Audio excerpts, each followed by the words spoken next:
Previously on SHEREOS. And I said, look, I have this suspicious feeling that this is what is going on. She's like, oh, Angela, I'm happy. Calm down. You're happy for what? Do you know who my mother is? Calm down. We need to go let's go get tested. So we went and got tested, and I was pregnant. So my life just stops at that point. I'm like, okay, so this is what I'm going to do. I'm going to go for an abortion because there's no way I'm going to pick up the phone and tell my mother I am having a child.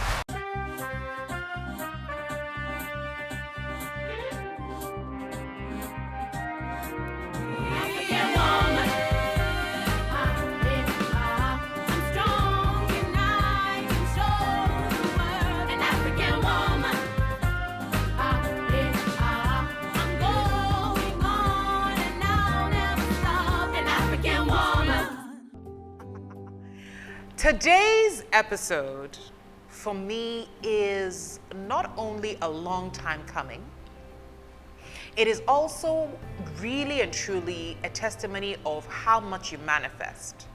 Your mind, your body, your soul, how much you get what you always use your mouth to say you would get. It's going to be a powerful conversation because in there is a lot of stuff coming from a sister, a soul sister. And listen, I have to say, I feel so honored, so blessed. She's coming all the way from Kenya via Sierra Leone, and I've got none other than Africa's Angela Nyarangi ANGWENYI in the studio today. Ooh. And the crowds go wild. Nyarangi. Hey, Anita. Wow. I mean, everybody calls her Angela. I call her Nyarangi because honestly, for me, the name felt, and I never asked what it even means. It means the colorful one. The colorful one. That explains a lot, clearly. Wow. I do love color. Let's talk about your colorful life, Angela. We've known each other now since 2000. I was just saying today, you're one of my oldest friends because we knew each other in university. Yeah, you came to Trent University in 2000, and it's and I'm terrible with dates. So it's fine. So more than 20 years. Yeah. Angela, you have a very strong mother, and we appreciate her for picking you up and then doing all the things she's done for you. Yes. But you also have a very strong will. You came back to Nairobi. And in the midst of, not necessarily finishing university or whatever it is, you have conquered in a way that I would love to know how. How did you grab life by the horns the way you have right now? Where did it start?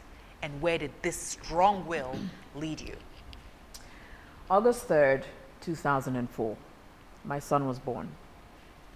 There's nothing more impactful than having a life you have to take care of, and I had to figure that out. Now, the most important thing I feel my mother did, she's been a great model and stuff, but even when I went home, the first thing she said, so now you have a child, you need to figure out how you're going to take care of this child, huh? So diapers and things like those. So I had to start being responsible. It may seem harsh to some people because they're not receiving family support, but if she didn't do that, I wouldn't have had that hustler mentality. I would have just sat down and somebody's taking care of me. I've always known I'll take care of this child, and I've always had that in me. So I think I also get it from her, to be honest. So when I gave back to my son and I went back home and I said, okay, you kind of need to get your shit together. Are you bleeping this? Sorry. It shall be. Then I started with the whole law school because my mother was obsessed with me finishing school. I never felt at home in school. I'll be honest with you. I'm not an educationist or an academic. I know the importance of school, but I never felt I wanted to study what I wanted to do. So the first time I went, she put me in some law thing I did for one semester, and I did work out. Then I went to USIU. I did 1 year of international relationships. So technically, I've done 4 years of university. I just don't have my degree. I should just get a paper for having gone through the damn motions. So, and in USIU, when I was doing international relations, there was this whole vibrant, artsy crowd. So I really enjoyed it. I enjoyed the university experience. Then one day I said, I need to start making some money. There was this competition. It was called Kenyanite. Night was a singing competition. I remember in high school, in university, we used to do Queens our little of Soul. Queens of Soul. Hey, Anita, if you don't know, Anita can sing. Girl can sing. We did crazy things. Oh my God, No, we our did- parents know. Oh my They sent you to school and you are there wearing all sorts of things do you know, and I singing still on have- stage. I literally have the pictures, and Are I you still have kidding? them stuck to each other. I'm like, God, Wow. we were We did so some crazy fearless. things. And TISA choir, and you I were know. TISA choir I coordinator. know. Oh, Anita, you've been a true sister. I'd listen to radio all the time, and I called my sister. Now, my sister and I have a love. It's not a love-hate relationship. We kind of like siblings, and we fight sometimes, and sometimes we really get along. But she's been really good for pushing me to the next level when it comes to career advice. So I said, sis, she would call me, and she used to send me cards when I was pregnant, encouraging me and stuff like that. So I called her one day and I said, I keep listening to people on radio. I think I can do that. She's like, okay, then go do it. I'm like, okay. I went for a demo. I remember I was doing a TV demo. Then I decided to go to a friend's studio at that time because I was into music and I figured I could be a musician. Huh? I did a really bad demo, and then I said, I'm going to drop this off at Kiss FM. Kiss FM was one of the biggest stations at that time. And I went in to see this guy called John Wilkins and walked into his office, and I was nervous as hell. Every time I'm doing anything big, I'm nervous as hell. And he listened to it. It was a really bad demo. But he said, this demo is not great, but there's something here. Hired me on the spot. I was making $500 a month. And I was put on the biggest show, the second biggest show. You know, the biggest shows are Breakfast or Drive. I was put on the biggest shows with some of the biggest names in the country. I said, wow, wowee. This is it. Wowee, Anita. I was overwhelmed, and I'm like, what the hell do I say? What do I do? But the good thing is Edward Quach, this guy handheld me. He was such a sweetheart. He still is. And he would handhold me and teach me things along the way. So I kind of learned how to then find my voice and get into the radio. And that's how I actually got into radio. And then I realized, hey, this thing is not so bad. Maybe I just don't need to do this whole music thing now. I can do this, I influence, I do music, so on and so forth. Then from there, I moved on to the mid-morning show. I was given my own show. What? I know. What? And I realized, damn, okay, you're kind of good at this, eh? You can do this, girl. Then one of the biggest opportunities I feel in my life at that time came through. And Idols that time was doing Idols East and Southern Africa, and they were auditioning for judges, and they went to several African countries. So everybody was talking, the who's in the industry were going for this audition. And I said, should I go? But there's Bruce over there, there's this guy. I went and I did the worst audition of my life, Anita. Worst. You know that one you forget words, you do this. Worst audition. And then I said, whew, I'm not getting that one clearly. So I walked and I went and I moved on with my life. And then one day I got a call. Hello, is this Angela? Yes, this is Angela. Da, da, da. Okay, I'm so on and so forth from Idols East and Southern Africa. I said, yeah? What is not happening here? You know, I was going to the airport the other day and I was listening to you in my car. And I was like, hey? Do you know what saved me? What? It's that radio show. Wow. He was listening to me and he said, this is the personality I want on the show. Not the audition, not the one that Not you the showed audition, during the audition. Not the fake one. Not the one I went there and pretending to. The That one on the real radio. Narangi. Exactly. The one on the radio show. Let me tell you, that changed my life. And then brought it, so I get this big thing. 7 African countries going to Malawi, Zambia, Zimbabwe, East Africa, of course, was covered. Zambia, I've said. Botswana. And we're traveling across the globe looking for Africa's next big talent. And I'm excited about this. When I finished Idols gave me an elevated platform. So I was meeting different people, and through the work that I do. Powerful people. Yes. And Influential people. and nobody was listening. And I kept on saying, you know, one thing I find about myself, and maybe it's a gift, maybe it's divine, I can see opportunity where many people don't see opportunity. And I happen to see ahead. And I kept on saying, Nigeria is storming. At that point, the band was big, the P-Square boys were big, but East Africa was not ready for them yet. And I said, let's play these people on air. Let's bring these people here. I feel this thing can actually break. Why are we not listening to Nigerian music? Because I love West Africa. I've always had a love relationship with West Africa. So I started playing people like P-Square, and I started bringing them in. And I just kind of was in the right circles at the right time, to be honest. So the P Square boys were my friends, and the Banj and them were my friends. So you see, I used to hang out with all these people. Oh, this one is just liking Niger lovers. Hey, the press could be a bit harsh, unfriendly, but it allowed me to then elevate myself to the level of PR and so on and so forth, which then, you know, put me in the circles of the Nigerian music industry at that time. So anyway, Gracie introduced me to Yahaya, who was he was Chocolate City at that time. Chocolate City has Ice Prince Brimo,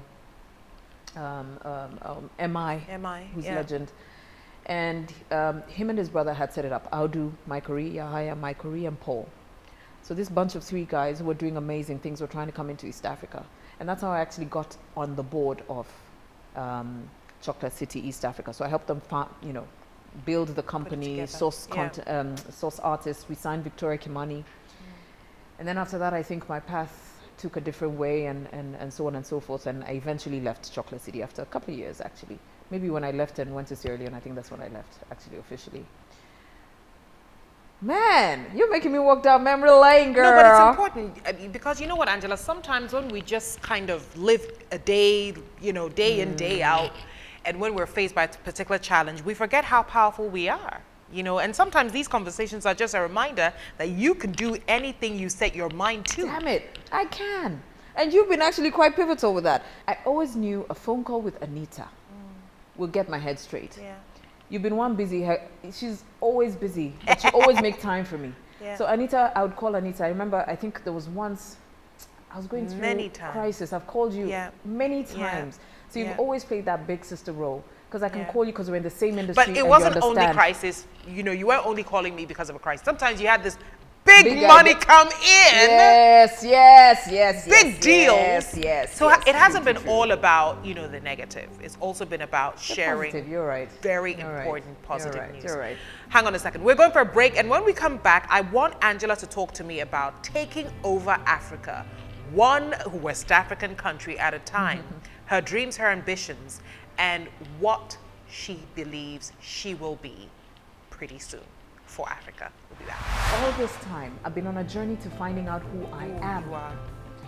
And that's how I've been to where I am. So I learned to stop leaning on others. I always used to be, I need somebody. Yeah. All you needed was me. you. And I needed to figure out who I was.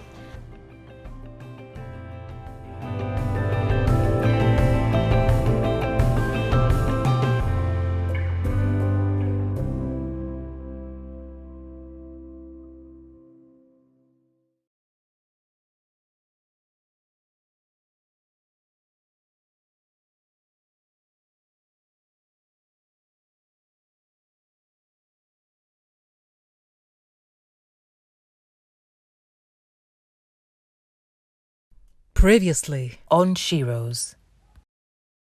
And I said, look, I have this suspicious feeling that this is what is going on. She's like, oh, Angela, I'm happy. Calm down. You're happy for what? Do you know who my mother is? Calm down. We need to go let's go get tested. So we went and got tested, and I was pregnant. So my life just stops at that point. I'm like, okay, so this is what I'm going to do. I'm going to go for an abortion because there's no way I'm going to pick up the phone and tell my mother I am having a child. Angela, you're back home to Ghana now. Home. I don't care what you say. I don't care what you do.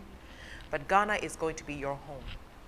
You don't have a choice in the matter. Anybody who knows you well enough knows that you are West African. True. I don't know how you were born to a Kenyan family. I don't know how that happened. But Angela, tell me about what it has taken to fearlessly move from home and go into territories where you knew maybe only one person. That's even if you knew. Not the Canada experience where your youth and your self-discovery kind of took you through some dark places. But obviously Camille, for me, is the light. Is the light, and yes. Almost the reason for that 5-year journey. Absolutely. But today you go from one African country to another. What are you in search for? And who is this Angela becoming that we're celebrating today? So it was never really intentional. My first, though I used to come and visit you, and then I would go to Nigeria, but I never thought of living outside of Kenya because it felt safe. And you know what they say about comfort, you can never really grow. So I always say, my sister asked me the other day, Angela, I know you go through some for me, I don't look at them as tough times. I find them interesting ways for me. It's a challenge for me to grow. When I'm having moments of, I don't want to call them crisis or major issues, I always realize this is an opportunity for me to grow because I need to go to the next level because I'm getting comfortable. So before I left to go to Sierra Leone, I had left radio after 10 years. I'd done really well. I left at the top. Everybody wants to end their radio career on breakfast. Yeah. And I had the breakfast and you had show the breakfast at show, National and I FM, saw was those doing well. ratings. Your My name God. was woo. And people used to That's think my I can only do sister. entertainment. And then I went and started doing politics and political talk. Yeah. And I really hate that. I really hate the fact that people think people who talk about entertainment Limiting you. are stupid. Yeah. Or they have no other depth. So I did that, and then I started my own consultancy agency, advertising agency. And then I decided to leverage on my contacts. And I said, Angela, you know all these people from the media. These always work somewhere. Now, Anita, me, I'm very realistic. We lie to ourselves here in Africa because I don't know if, you know, people have put corruption as whatever it is, bad name. But people invest in people they know. It's a relationship business in Africa. We're relational. Let's stop lying to ourselves. You, because you know somebody will benefit, The next. they will give you a contract, or because they also know your work Yeah. and stuff like that. It's about connection and networking. That's what we it. say it is now. So based on my contacts, I happened to know about the tender that was going through. It was a major tender. I got a team together. And I said, let's go into this together. You guys have this expertise. So I'm very good at that. I matchmake, I find the right people to do the right thing. And we went in for this tender, and we got the tender. It was a massive thing. Let me tell you, you know when you think you're making money? Anita, that day. People forget that it took us 9 months for that application process. I was broke. For 9 months. So broke, I had just gotten a mortgage, a lovely apartment. I had to send my son to live with my mother because I couldn't even feed him in my house. Because I put everything to get this particular job. Because I felt that what we were about to do was going to change, and you know, the space of, for me, it's never just about the money. I like doing things that actually add value, Yes. right? So we got this thing, and I remember that day, my God, the first day after doing all this work, and we got our first payment, and I had that sigh of relief. And I said, now let's go, let's get this. You're in a good place. Yeah. We did work for a few months, and then the minister and this is the first time I've actually spoken about this in public, because at that time I couldn't talk. The minister in charge of that particular docket came under investigation. So of course, all the contracts that were under her came under investigation. So I'm sitting there, I'm like, oh crap. So we've been told to stop doing work. But we thought we were okay because the issues were air contracts. Air contracts are the ones where you're paid for something and you don't deliver the service. But we had delivered the service. So as she's coming under investigation, the media can be very, what do you call this? Sensationalist. They pick up the story that, oh, Angela was one of these people and she owns a company that does this X, Y, Z. Angela is a media. What does she do? Again, the same thing that happened when I was doing Idols. Who was she to deserve this contract? Does she have this? Does she have that? I mean, what does he say? I mean, in my head, I'm thinking, so nobody is supposed to elevate. You're not supposed to grow. You're not supposed to even do better. You're supposed to remain in your own little corner so that you can be acceptable. So I'm sitting there thinking, I'm in front of at that point in time, 9 o'clock news will come. I'm a person of interest. 9 o'clock news. My son is watching. Mom, you're on TV, eh? Mom, what did you do? I said, nothing. To the point where I had to send my son to boarding school because it became so bad. And even in boarding school, he was going through, I mean, I had a teary conversation with my son. Now we have conversations because we're like best friends. He told me, Mom, you didn't know what I went through in school. Oh my God, that thing made me cry.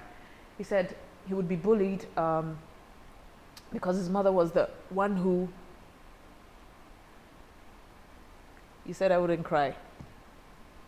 It was hard. It was hard, Anita. I won't lie to you. And it's because you're my sister that I'm crying, because I wouldn't ideally cry. So for my son, that's where it broke me.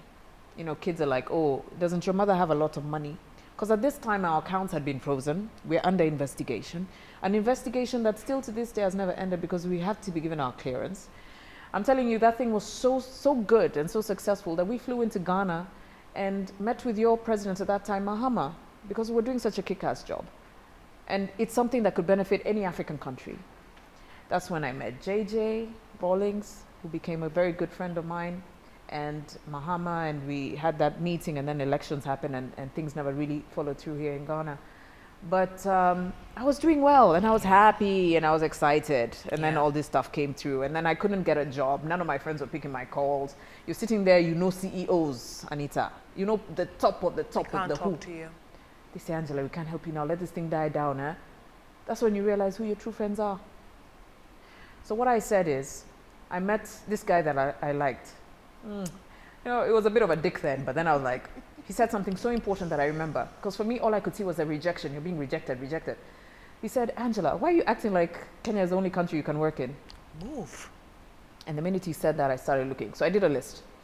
Who do I know where? And at that time, I knew Herman. Herman was in Ghana, and I knew you were in Ghana. Yeah. And I had a bunch of friends in Ghana. And I said, hey, Ghana may be a good option, so let me go to Ghana. I had $300 to my name.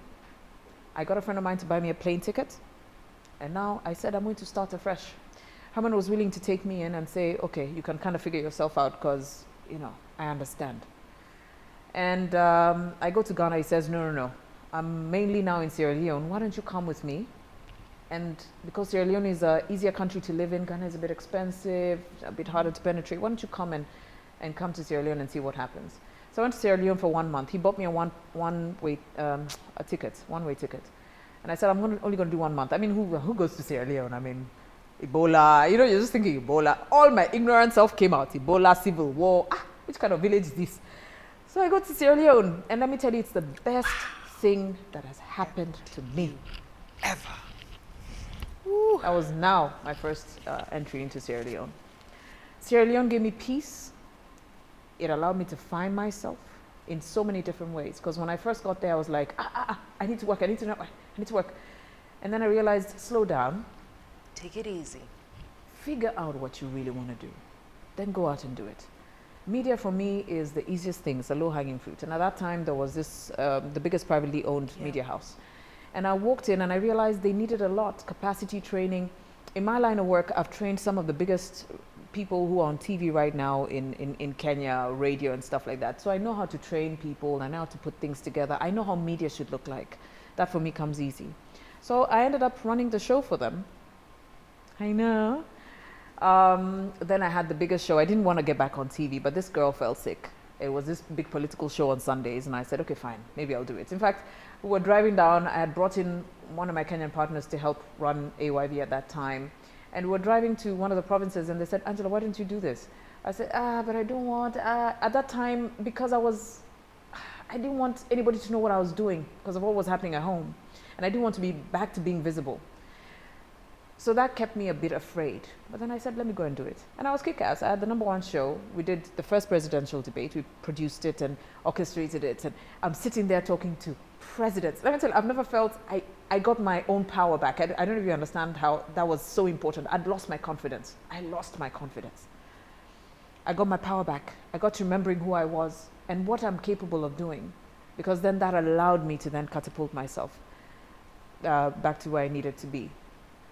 So, and the reason the presidential debate was important is because if you follow Sierra Leonean politics, it's the first time that has ever happened where leaders from different parties, they're very emotive about their elections. Sometimes it can be a matter of life and death. So we got everybody on one platform for the first time in front of the whole entire world. And I thought that was epic.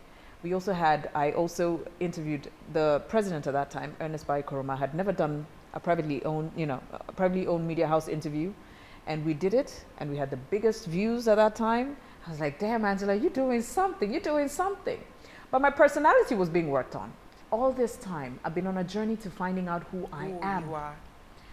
And that's how I've been to where I am. So I learned to stop leaning on others. I always used to be, I need somebody. Yeah. All you needed was me. you. And I needed to figure out who I was. So I went through the journey of self-discovery, Herb or two later. And I took time to figure who I am, what I love. And there was a very pivotal relationship at that time that helped me do that. Because you need unconditional love from somebody to help guide that process. Somebody who takes you for who you are and just wants to see the best of you. And those are the kind of people we need in our lives. And at that point, then I set up my own consultancy. I started doing PR media again, and that's something I love to do. I've learned how to run my own business, and that has been a journey to self-discovery, which I will talk about a bit later. And then I grew and I started getting all these clients, the UNs, the big corporates, and I was doing all these major things, and it felt good. And then I wanted to see how my son could now be incorporated in my life, and I flew him in. He stayed with me for a few months. He's now a teenager. We've had so many hard conversations. We've had to have, I love the relationship we have, because it's like my mother is his mother, but I'm the best friend and I'm still a mother. But he gets the best of both worlds. So he gets the mom and then he gets the me, which is really cool. And then I realized I also had to let go of my son, because a lot of us as mothers, we live our lives through our kids. Hold on to it for dear life. For dear life. And Yeah. we feel this is our identity. And I don't want to identify with anything because I'm a fluid human being. Yeah. So even as a mother, I mean, I was never just a mother. And then I sent my son off. He wanted to go to Canada. He's been wanting to go to Canada for so long, his home country. I said, okay, fine, you go. Go off. I had emptiness syndrome. My God, Anita, I've never had so much empty time to do nothing with. And I started my other journey of self-discovery again. Because now I had to figure who I am, what I want. And even in relationships, I had to figure that. And then I started getting restless. And that's when I knew I needed a bigger market. And I said, okay, so what are we going to do about this?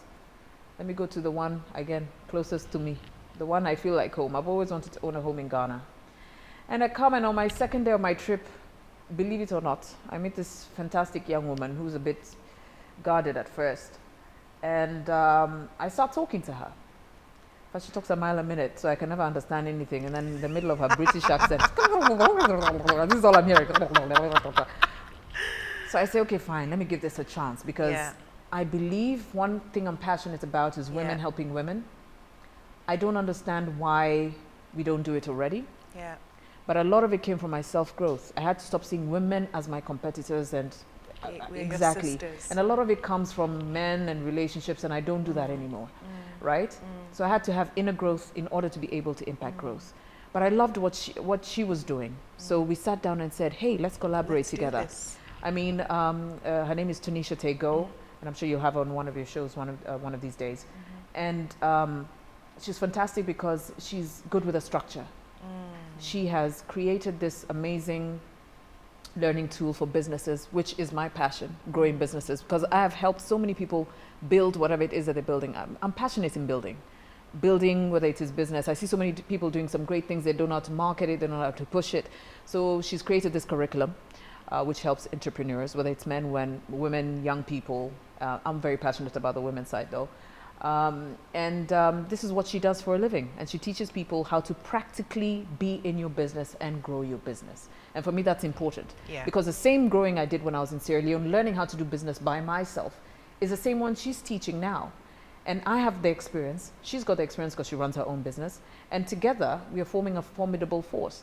And it helps that we're two good-looking women who want to empower other women, Yeah. not only through like, there's a ladies entrepreneurship boot camp we're putting together. There's a ladies entrepreneurship brunch, which we've asked that you Yeah. should speak at, Yeah. that we're doing together. But because empowering women, I think, is the future. And that's where we It is should the we need now, to be going. and it is the Yes, tomorrow. and it's something you're passionate about too. Yeah. And I've been loving what you're doing.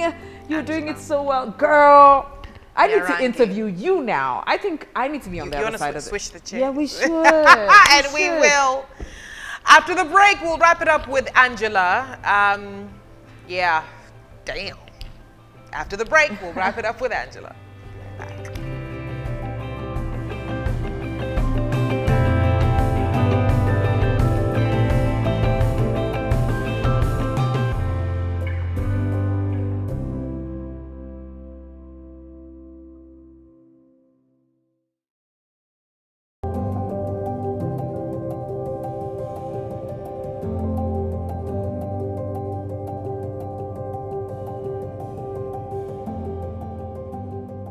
Angela's episode and conversation have taught me something. Listen, you can be a planner, you can be strategic and all of that kind of fancy stuff.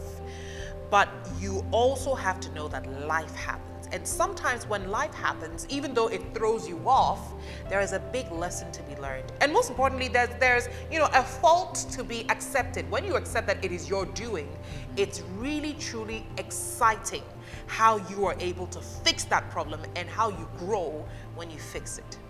Angela, thank you very much You're for welcome, coming my on to darling. Sheroes. I really appreciate it. Really, I really truly. appreciate that. I'm so proud of you, Anita. Thank you, baby. You've done well. I'm proud of you too.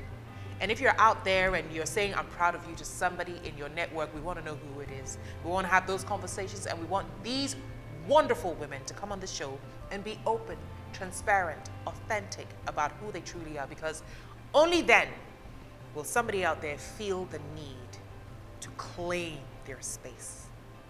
Okay? Go on all our social media pages. There's a lot more on Angela and all my guests that you can find, and connect with them, because together we'll create one big, glorious Africa and glorious world, one woman at a time. See you later. Bye-bye.